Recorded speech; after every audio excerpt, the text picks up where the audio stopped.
I never thought I'd be in this position, but no one ever does until it happens to you. My name is Chelsea. I'm 37.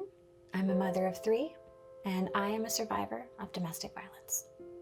Our story began back in April 2023 when myself and my 3 young children had to flee the province for our safety.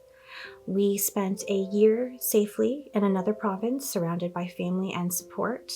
And despite advocating and fighting as hard as we could to maintain that safe space, we were forced to return to Ontario by the Ontario Family Courts. My ex was classified as a violent offender who was on amended house arrest due to the charges against him and the violence that we experienced.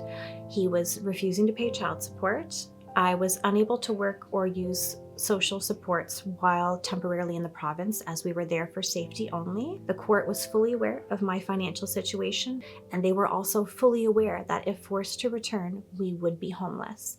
All of that was taken into account, and yet we were still told that we had to figure it out.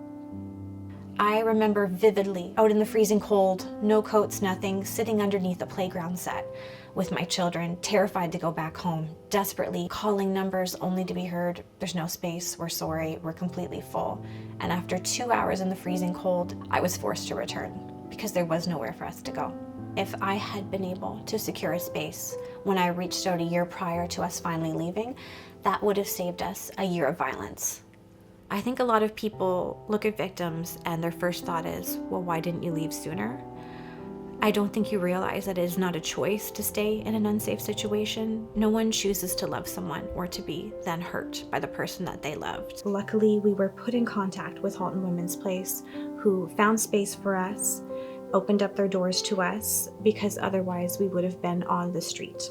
I think it's clear that Halton Women's Place wants to help as many women and children as they can. Organizations like Halton Women's Place are so important to our community because they are essentially, this is the backbone of our community. We are protecting mothers, we are protecting children. Coming here rebuilt us, they supported us, and it became like family. To have women rally around you and really literally hold you and hold space for you, and just to validate your emotions, validate the pain, and to say that we are unconditionally by your side, we support you, we hear you, and also we believe you.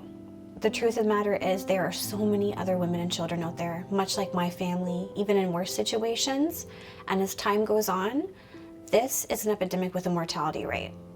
The less people that they are able to help, the less rooms available, ultimately, it can be fatal. Nobody wants to rent to a single mother. And that being said, even if you find a rental, it's generally unsafe or too small if you have children, or completely unaffordable. A fund like the Bridge to Hope Housing Fund could have given me the opportunity to choose where myself and my children live, instead of heading to settle for yet another unsafe situation out of a desperate attempt just to find somewhere to call home.